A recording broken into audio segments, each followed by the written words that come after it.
the CEO and founder of Joyfolie, and I'm here to start a new initiative we're running called Raise the Three. Raise the Three comes from the statistic that 3% of women in business clear 1 million in revenue.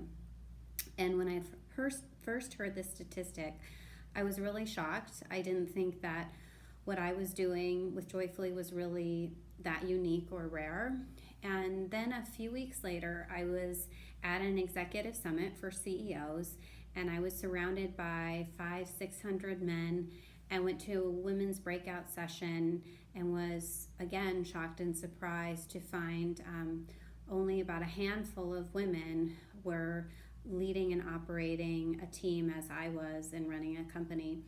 And from there, I started to research some of the statistics around women in business and entrepreneurship, and was surprised at what I found. I thought in terms of men versus women in business, we were quite equal, and the statistics are not like that.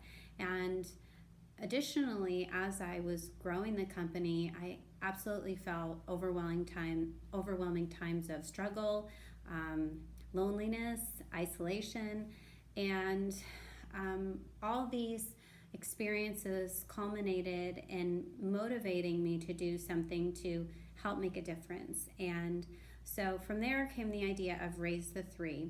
So once a week for 5 to 10 minutes, I'm going to share with you a little bit about the history of my company, battles we're currently fighting, or what we've done in the past, with the goal of inspiring and encouraging other women in business. And for the record, I do not consider myself in a position of authority. There are so many things we are still trying to figure out. There is a email deliverability and a technology issue right now that is kicking my butt. So I don't think I have all of this sorted. I just thought maybe if I was transparent, it would help and encourage other women who may be considering starting a business of their own. Thus, Raise the Three came into being. So every Monday, we'll be sharing, as I said, 5 to 10 minute video talking about how we conduct business, things we've done in the past, whether it's talking about when the business operated from my garage for 8 months with no air conditioning in Houston, or the time when I was on a plane and I had 600 pallets of inventory that were suddenly inaccessible to me, and was thinking, okay, I have no inventory. I employ a team of 7 people. What do I do now? How do I make it work? How do I get through this? And those are a few examples of circumstances I've experienced in running this business. So to start, I wanted to just share how Joyfolie came into being in the first place. When it first began, it wasn't really a company at all. I had handmade a pair of booties on a road trip. They were made out of felt, and showed them to friends and family, and they were like, oh, those are cute, you should sell them. So that's what I did. I took a couple pictures and put them on Etsy, and very quickly, I think maybe a week or two, I had 2 wholesale orders, and one of them was for a celebrity-owned boutique in LA on Rodeo Drive. So just a few weeks later, I had made close to 100 booties, having never made any before that, and I was exhausted. And I thought, oh my gosh, this is the dumbest idea I've ever had. I haven't slept. I made $12 a piece, so I probably made a few $100s, and I thought this was the dumbest thing I've ever done, and I'm quitting. And that same day, I got 3 emails, and all in a row, and one was from a rep who wanted to take my booties to market. Another was an Asian distributor that was interested in buying several thousand, and the last email was from that same shop in LA who said that my booties were going to be featured in InStyle magazine. And so the journey into sourcing and manufacturing began for me very early on. But I have no MBA, I had no fashion experience, no manufacturing or sourcing experience, and so it actually took me several years to figure out how to cross those hurdles and how to scale this product.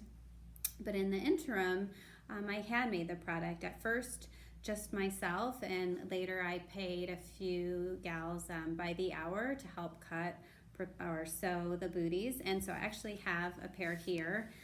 So this is a handmade version of our product right before we went into full scale production. So these are shoes that I made. The secret ingredient, I guess, is shelf liner for the sole. And so this is what I was making. And, at first I made a few $100s, and then a few hundred became $1,000. And over time, I saved all that money and was able to raise $20,000 in change for our first run of manufactured product, which was this pair here. So, and in 2011, I took the company from a handmade business to full-scale production. And I know several of you are crafters as well, operating businesses on Etsy. I read some of your comments, and a lot of you said, I feel like quitting. And I identify with how you feel. I think for the first 2 years, I probably thought about quitting every day because it's hard and you don't make any money in the beginning. It was 3 years before I took a salary, and it's a journey, and you have to love it. And so my encouragement to you who commented and said, do I keep going? If you love it, it's worth it. It's I am so passionate about this business of Joyfolie and what we do, and I believe that we can take this mother-daughter brand to the world in a way that nobody else can. But you have to love what you do and let it be enough to drive you forward, because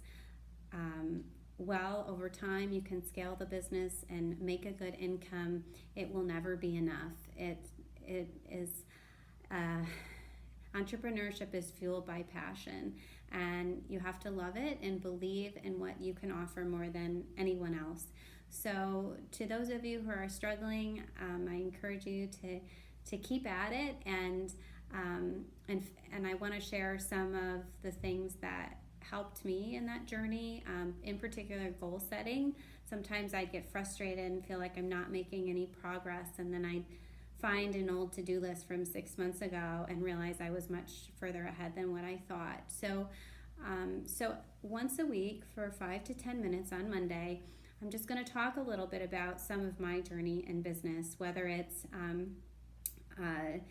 taking a live video and talking to you about how we plan the photo shoot we have scheduled in New York, or talking about, as I said, goal setting, or sharing with you what it was like for the 9 months when the business operated from my garage.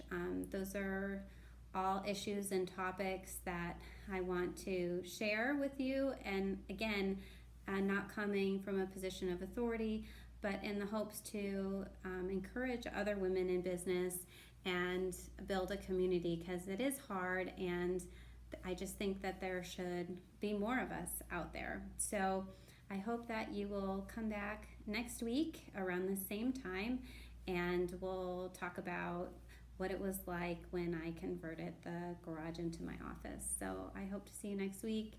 If there's a topic that's of particular interest, please share it in the comments, and we'll be happy to raise that issue. Thanks.